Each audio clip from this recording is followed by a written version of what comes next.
Hello, everyone, and welcome in. This is Aaron St. Denis at FFMadScientist, and that is Jeremy Shulman at FF_Rebel. Welcome to the fantasy football universe.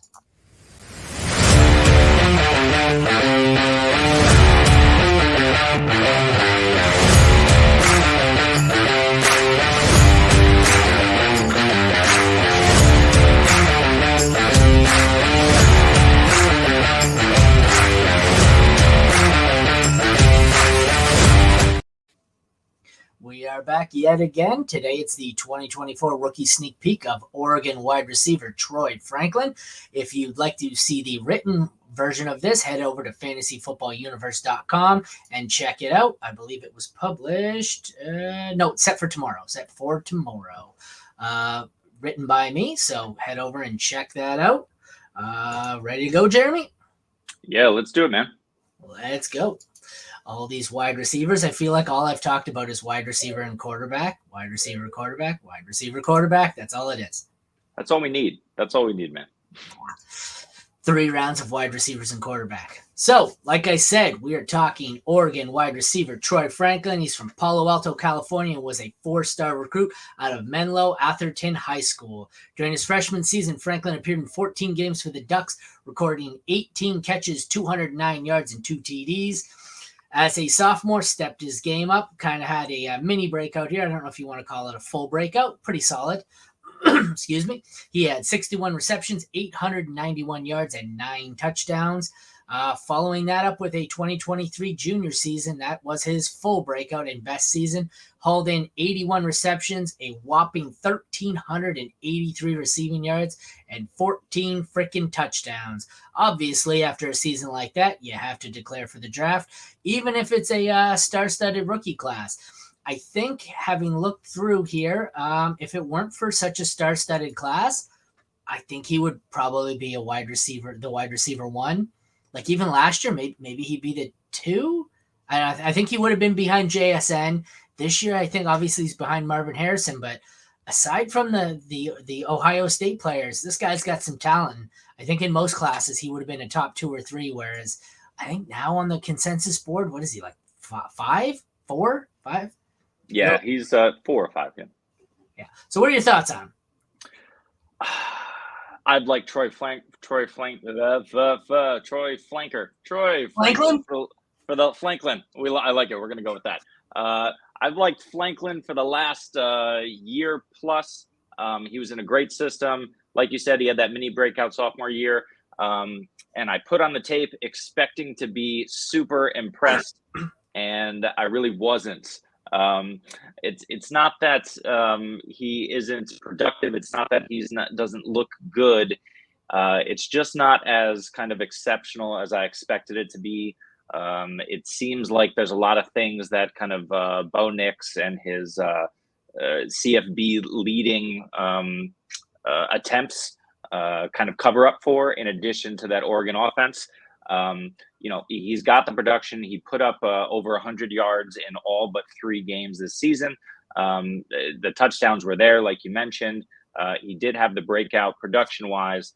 I'm just kind of left a little underwhelmed for a guy that we're touting here as a likely first-round or early second-round selection in the actual NFL draft, and certainly a first-round selection, albeit back end in our rookie draft. So, the things that stand out in a good way, he's fast, right? Like he's one of the fastest wide receivers in this class. He also has really good quickness, so he's able to create separation fairly easily, unless he's going up against the elite talent. And he's got good feel for space in the zone. He runs the right routes, and he's so fast he's able to create that yak as long as he's not touched, right? So those are all good things. He's a good wide receiver. He's certainly probably top 5 in the class, but I'm not so sure that he's someone I'm going to be dying to grab in rookie drafts.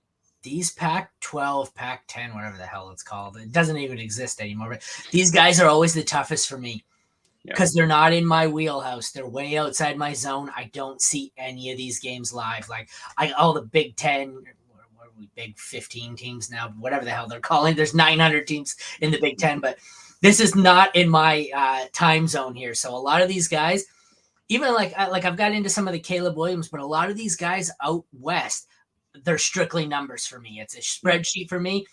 And I don't get until I get deeper into the process. I'm not deep into the film. So I kind of said what you thought. Like when I looked at the numbers, I was expecting this guy to be just an absolute stud. And then, like I said, I haven't watched every single game of his, but I've gone through, and even in the ones where it was a highlight reel, where you would expect just every play is awesome, I was like, well, he's fast. He's fast, but he was lacking in a lot of areas. I will go a little deeper in here. Some of the measurables. Lump in my throat today. Obviously, we don't have the full measurables until the combine and the draft. 6'3", 79th percentile, 187 pounds, 17th. I did it again. 17th. Are you reading it? I love that. Franklin 17th. Franklin is the 17th percentile. So he's got the height. He does not have the weight. That's a little scary. 20.1 years old and a junior. I'm going to scroll down here. I've got some of my scouting on him. Elite speed stood out. Might be the fastest receiver in this class. Elite deep threat. Probably the fastest receiver in this class. Excels out of both the slot and on the perimeter. Exceptional ability to high point the ball and win in contested catches. Great route runner with a well-developed route tree, and is a premium combo of size and speed, although he could serve to beef up a little, which is where we'll get into my weaknesses. Serviceable blocker, but obviously kind of a smaller frame, narrow, thin guy. Could use some technique and some beefing up, which we'll get back into later in my next point. Needs to hit the weight room and add some mass to beef up. Lack of beef means he's not a great yak guy. He's not, out there breaking tackles and pummeling guys like Debo. And he's prone to concentration drops. As I found, he frequently turned up field to run with the ball before he secured the catch. I don't know if it was him just getting ahead of it and losing concentration, or him hearing footsteps because he's not a huge guy and not wanting to take a hit. But so it seems like this guy has Deshaun Jackson deep threat speed ability. He does have some potential, but there's a lot of rawness to his game. And aside from being an elite deep threat, he really needs to hit the weight room, work on, more defined route tree, and just kind of round out his game. Because as of now, he kind of comes off as a one-trick pony. Yeah, I mean, I couldn't agree with you more. It's interesting if you look at Player Profiler right now. He's listed at 6'2", 169, which is even scarier. But those may be kind of leftover high school numbers, although it does say his age is 20.9. So either way, he's still a little bit on the younger side, and he's definitely on the small side, regardless of whatever his frame ends up being.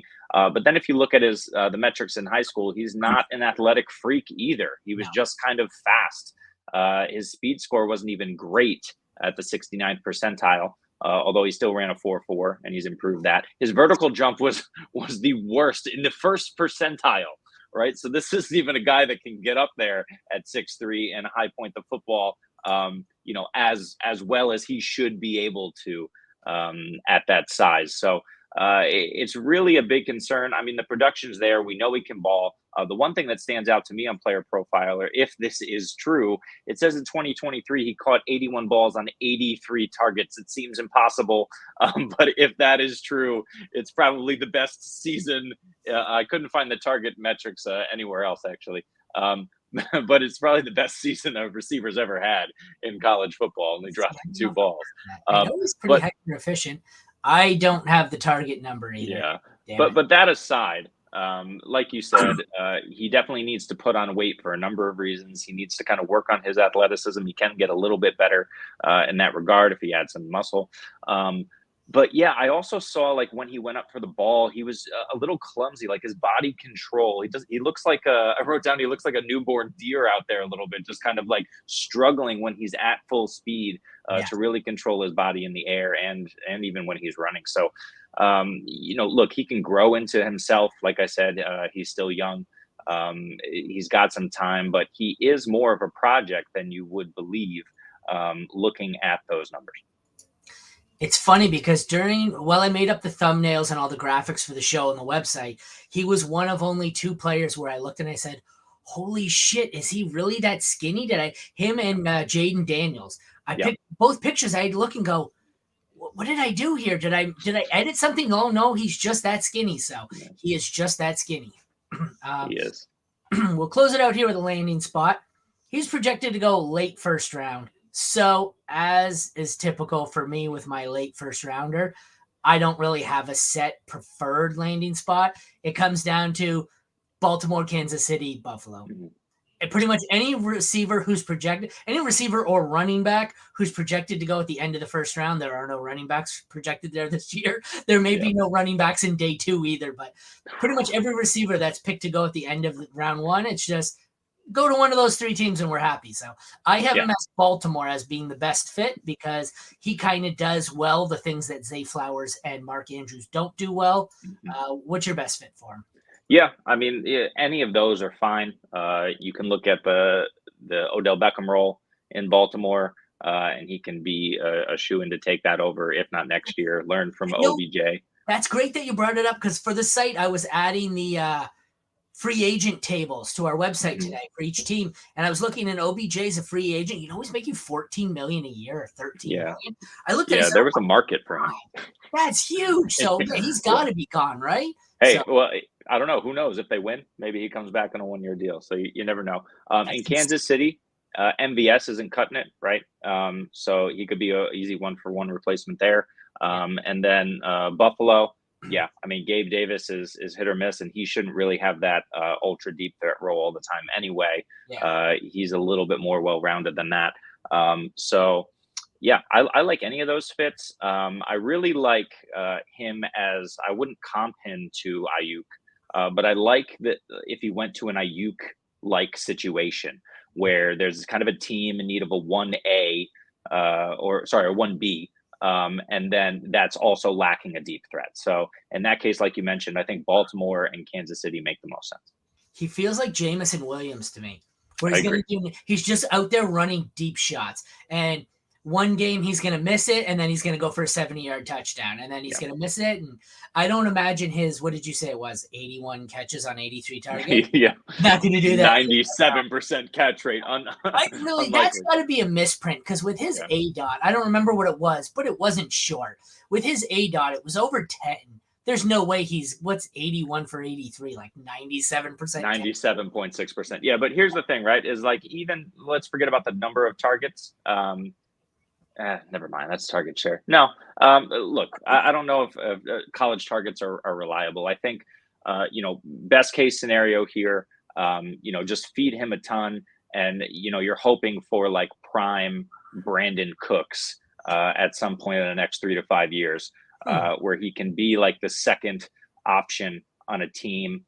He can really develop and be a threat deep, but also kind of work the intermediate area of the field. All right. Well, that concludes the rookie sneak peek for Oregon wide receiver Troy Frank. What'd you call him? Franklin. I almost forgot it. I said his name right. For Troy Franklin. Head over to the website if you want, fantasyfootballuniverse.com, where the written profile is available. Will be updated after the combine and again after the draft. Check back tomorrow for Georgia receiver Ladd McConkey. If that's not the most Irish Scottish sounding name, I don't know what is. All right. For Aaron and Jeremy, thank you all for tuning into the Fantasy Football Universe. We will see you tomorrow. Take care.